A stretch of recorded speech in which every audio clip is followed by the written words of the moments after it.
বিদেশে অবস্থানরত অসংখ্য বাংলাদেশি প্রবাসী ওয়েবসাইটের প্রযুক্তিগত সমস্যার কারণে ভোটার নিবন্ধন সম্পন্ন করতে পারছেন না। শুক্রবার প্রবাসীদের অনলাইনে ভোটার নিবন্ধনের শেষ দিন হলেও যুক্তরাষ্ট্র, অস্ট্রেলিয়া ও আরও কয়েকটি দেশ থেকে প্রবাসীরা অভিযোগ করেছেন ওয়েবসাইটে নিবন্ধন প্রক্রিয়া সম্পন্ন করা যাচ্ছে না।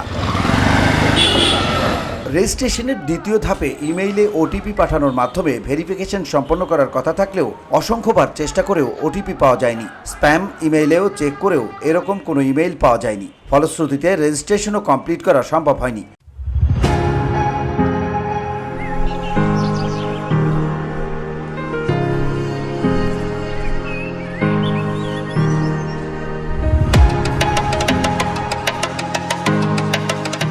যুক্তরাষ্ট্রের আরাকানসাস থেকে এমন অভিযোগ করেছেন ডক্টর মাহফুজুল হাসান ও তার স্ত্রী। একই অভিযোগ রাকিবুল হাসান, শিব্বির আহমেদ ও আবরার সামিনেরও। অস্ট্রেলিয়া থেকেও কয়েকজন প্রবাসী একই অভিযোগ করেছেন। আরিফুল হক কামরুল হাসান বলছেন, আমরাও ওটিপি পাইনি, তাহলে আমরা কিভাবে ভোটার হব? এই সমস্যা দ্রুত সমাধান করে তাদেরকে ভোটার হওয়ার সুযোগ করে দিতে সরকারের কাছে জোর দাবিও জানান এসব প্রবাসী।